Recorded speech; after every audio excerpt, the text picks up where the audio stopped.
लोग मुझे खूनी कहते हैं, पुलिस मुझे ढूंढ रही है, कानून मुझे फांसी पर चढ़ाने के लिए मचल रहा है। लेकिन उन सभी को ये मालूम नहीं है कि मैंने जिन लोगों का खून किया है वे लोग किस कदर कानून को हाथ में लिए घूम रहे थे। बस मैं खूनी हूँ, यही सबको दिखाई दे रहा है।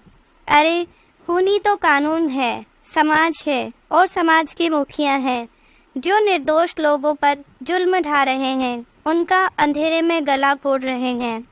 अंधेरे में यही सोचती हुई चली जा रही थी कि तभी मुझसे कोई आकर टकरा गया।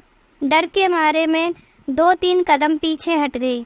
देखा, मेरे सामने एक अधेड़ पुरुष खड़ा था, लेकिन वह होश में कहाँ था, शराब के नशे में धुत था। मैं बुदबुदाई, हो हो। किसी को दौलत का नशा है तो किसी को शराब का, किसी पर अपनी सुंदरता का नशा सवार तो किसी पर न जाने किस किस चीज का। इन साहब को दौलत और शराब दोनों का ही नशा है। गाड़ी कहीं खड़ी है और ये जनाब रात के 12-1 बजे न जाने क्या तलाश रहे हैं। मैं यही सोचते ही उन साहब के नज़दीक पहुंच गई। वह मुझे देखते ही बोले, तुम कौन हो? मैं कोई भी हूँ, लेकिन आप कौन है? वह जनाब थोड़ा मुस्कुराए, फिर अपनी गाड़ी की ओर इशारा करते हुए कहने लगे, मैं बड़ी मुसीबत में हूँ। शायद आज कुछ ज़्यादा ही पी ली है मैंने। बाहर से निकलने को तो मैं निकल गया, पर गाड़ी तक पहुँच नहीं पा रहा हूँ। क्या तुम मेरी मदद करोगी? मैं भला आपकी क्या मदद कर सकती हूँ? यदि तुम चाहो तो मेरी बहुत कुछ मदद कर सकती हो। इतनी रात गए कोई शरीफ औरत इधर थोड़े ही आ सकती है। वह साहब इतना कहकर मेरा मुंह ताकने लगे। आप शायद ठीक ही कह रहे हैं, लेकिन क्या इतनी रात गए कोई शरीफ पुरुष इस तरह नशे में बेहाल घूमता रहे? मैं तो पुरुष हूँ। लोग मुझे ज़्यादा से ज़्यादा यही कहेंगे कि नशे में रास्ता भटक गया है, लेकिन तुम्हें तो लोग, इतना कहते कहते वह चुप हो गया। फिर तो आपको भी लोग बदचलन औरतों के पीछे भागने वाला दल्ला, चट्टू या गश्ता ही कहेंगे ना। बराबर का जवाब जब उसके मुंह पर तमाचे की तरह पड़ा तो उसका नशा कुछ कम हो गया। एक टक मुझे ही घुरा जा रहा था। फिर वह अचानक ही बोला, तुझे मैंने नशे की वजह से पहचानने में भूल कर दी। तुम तो कोई असाधारण लड़की लगती हो। देखो, मुझे मेरी गाड़ी तक छोड़ दो। चलिए।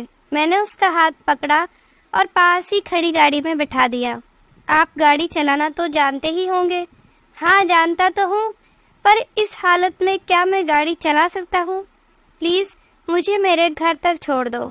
जनाब गिड़गिड़ा पड़े। मैंने अपने शब्द जाल में उन्हें फंसा लिया था। दूसरों को सम्मोहित करने की कला जिसे आ गई, वह जीवन में जल्दी मार नहीं खाता है। मैं अपनी इस कला के बल पर ही अब तक जिंदा थी। उस ड्राइवर को भी मैंने थोड़े ही कुछ दिया था, सिर्फ मोहक मुस्कान के जलवे उसे दिखाए थे। बस वह फिर मेरा दीवाना हो गया और गाड़ी की रफ्तार ने धीमी कर दी। फिर मैं मौका पाकर कूद गई। इस स्वार्थी संसार को पार करने के लिए एक व्यक्ति को सम्मोहन कला में निपुण होना ही चाहिए। मैं ये सोच ही रही थी कि उस सज्जन ने टोक दिया, तुम क्या सोच रहे हो? क्या मेरी मदद करना नहीं चाहती? नहीं, ऐसी बात नहीं। मैं ये कहते कहते ड्राइविंग सीट पर आकर बैठ गई। इस समय सहारे और मदद की जरूरत तो मुझे भी थी। मैंने अगले ही पल गाड़ी स्टार्ट की और सड़क पर दौड़ाने लगी। रास्ता वही सज्जन बताते जा रहे थे। गाड़ी जैसे ही एक पीले रंग के मकान के सामने पहुंची, तभी उन्होंने मेरी पीठ पर हाथ रखते हुए कहा, गाड़ी यहीं रोक दो। अरे वाह, तुम्हारा हाथ तो बहुत ही सदा हुआ है। गाड़ी ऐसे चला रही हो जैसे पानी भागता है। पता ही नहीं चला कब घर आ गया। ये कहकर वह गाड़ी से उतर गए और फिर मुझे घूरते हुए बोले, क्या गाड़ी से निकलने का मन नहीं करा? मैं सकुचाती हुई गाड़ी से बाहर आ गई और कांपते कदमों से उनके पीछे पीछे चल दी। जब मैं दरवाजे से होकर अंदर पहुंची तो आश्चर्यचकित रह गई। इतने बड़े मकान में कोई नहीं था। तभी वह मेरे पास आकर बोले, डरो मत, यहाँ मेरे और तुम्हारे सिवा फिलहाल कोई नहीं है। मेरा नाम जनार्दन है। मैं राजनीति शास्त्र का प्रोफेसर हूँ। मैं आश्चर्य से प्रोफेसर जनार्दन की ओर देखते हुए बोली, आपकी उम्र तो अच्छी खासी है, फिर इस मकान में कोई और क्यों नहीं है? अजीब लड़की हो भाई, ये भी कोई सवाल हुआ कि क्यों नहीं है? मैंने शादी नहीं की है, बस मेरी दुनिया कॉलेज और कॉलेज के छात्रों तक ही सीमित है। बस क्या उम्र गुजारने के लिए इतना कम है? प्रोफेसर जनार्दन ये कहकर मुस्कुरा पड़े। आप झूठ बोल रहे हैं, आपकी दुनिया बार में भी है, शराब भी। और मैं इससे आगे बोल न सकी। आगे के शब्द बर्फ बनकर ठहर गए। तुम तो काफ़ी होशियार मालूम पड़ती हो। मेरे साथ जब रहना शुरू कर दोगी तो सवाल करना भूल जाओगी। तुम यही कहना चाहती हो ना कि ढेरों स्त्रियां भी मेरी दुनिया में शामिल हैं? माय स्वीटहार्ट, तुम उन सभी स्त्रियों से अधिक कीमती और अनमोल हो जो मेरे जीवन में हैं या कभी हुआ करती थी। मैं एक प्रोफेसर हूँ, और वह भी एक कुंवारा प्रोफेसर। और मैंने ये बात बड़ी शिद्दत से महसूस की है कि फ़िलहाल तुम्हें किसी सहारे की सख्त ज़रूरत है। प्रोफेसर जनार्दन कोई साधारण आदमी नहीं था। उसने घाट घाट का पानी पिया था। उसने बस शादी ही नहीं की थी। इस प्रोफेसर जनार्दन के यहाँ मुझे किसी बात की तकलीफ नहीं हो सकती। ये मेरा दीवाना भी हो गया है। मेरी सेवा में कोई कमी नहीं रहने देगा। ऐसे साधन संपन्न पुरुषों को ही तो मैं अपनी जालिम जवानी का मजा दे सकती हूँ। और मैं यही सोचते सोचते अनायास ही बोल पड़ी, आपने ठीक ही अनुमान लगाया है। मैं इस शहर में बिल्कुल ही अकेली हूँ और नहीं हूँ। मेरा अपना कोई नहीं है। देखिए, मुझसे आप ये न पूछिएगा कि मैं कौन हूँ, क्या करती हूँ, यहाँ तक कैसे आई हूँ। अरे नहीं, मैं सुंदरियों के ठिकाने के बारे में कोई सवाल नहीं करता, क्योंकि किसी की सगी नहीं होती। उनका अपना कोई ठिकाना भी नहीं होता। वे तो स्वेच्छाचारी होती है। आज़ादी उनकी प्यारी चीज़ है, और वे वहाँ नहीं टिकती है जहाँ लक्ष्मी का निवास नहीं होता। तुम उन्हीं सुंदरियों में से एक हो। ये मेरा सौभाग्य है कि तुम मुझे मिल गई। प्रोफेसर जनार्दन ये कहकर हंसने लगे। अब नशे में नहीं था। फ्रिज का दरवाज़ा खोलकर उन्होंने आइसक्रीम के 2 कप निकाले और 1 कप मेरी ओर बढ़ाते हुए बोले, तुम्हें आज इसी से संतोष करना पड़ेगा। हाँ, यदि तुम चाहो तो सेब खा सकती हो। खाने के नाम पर यही है। मैंने मुस्कुराते हुए कप हाथों में ले लिया।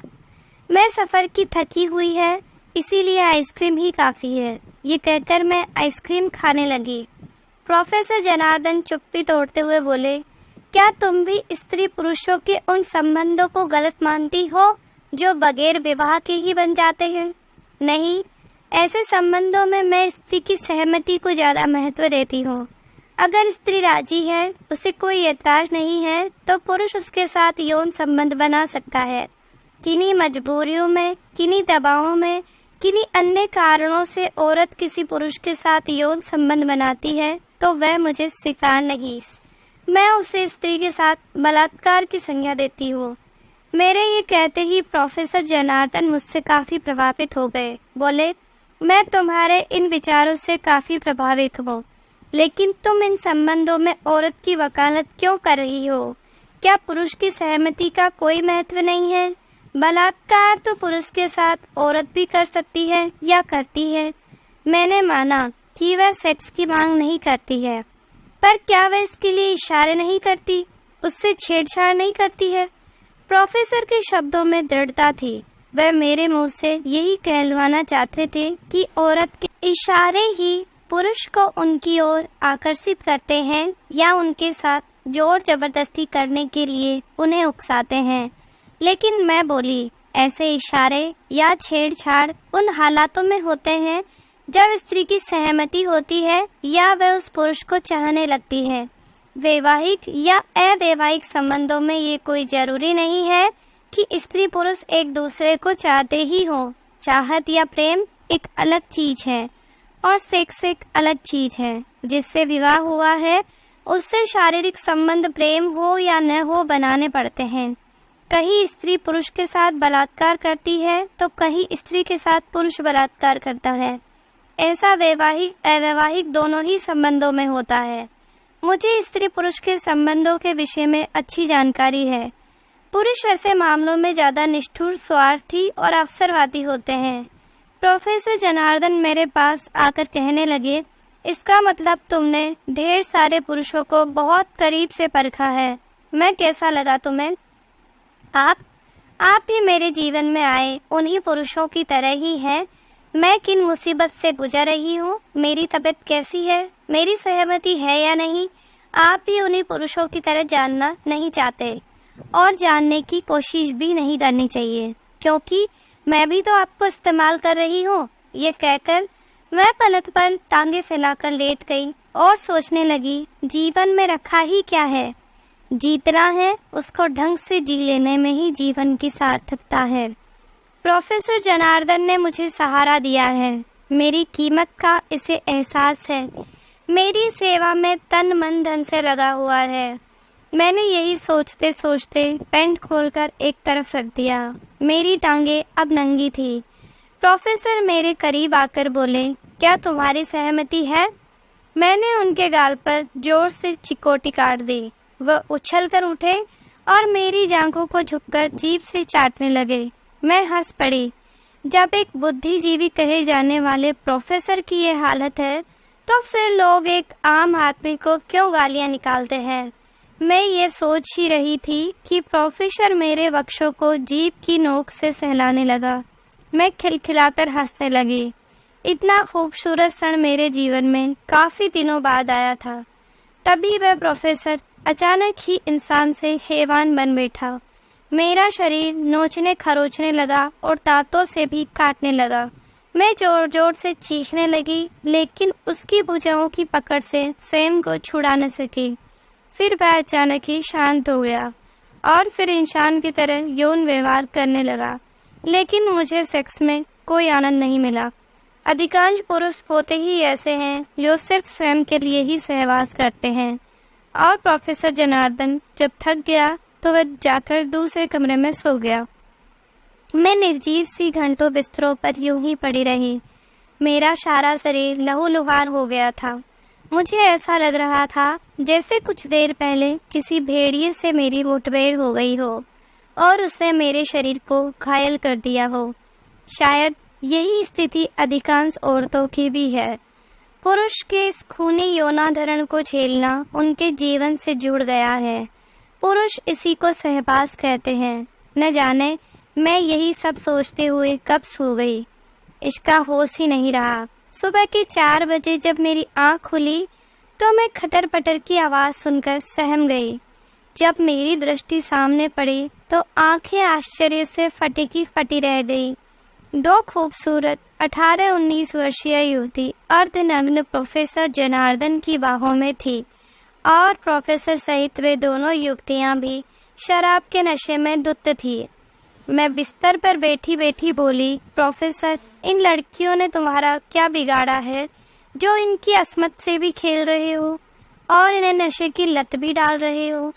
सुनते ही वह मुझ पर गुस्सा कर गया।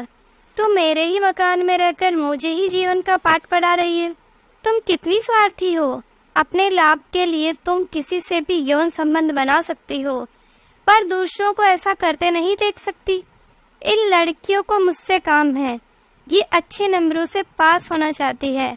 देह बेचना क्या सिर्फ तुम ही जानती हो? ये अपनी स्वेच्छा से मेरे पास आई है। नहीं, इसमें इनकी स्वेच्छा शामिल नहीं है।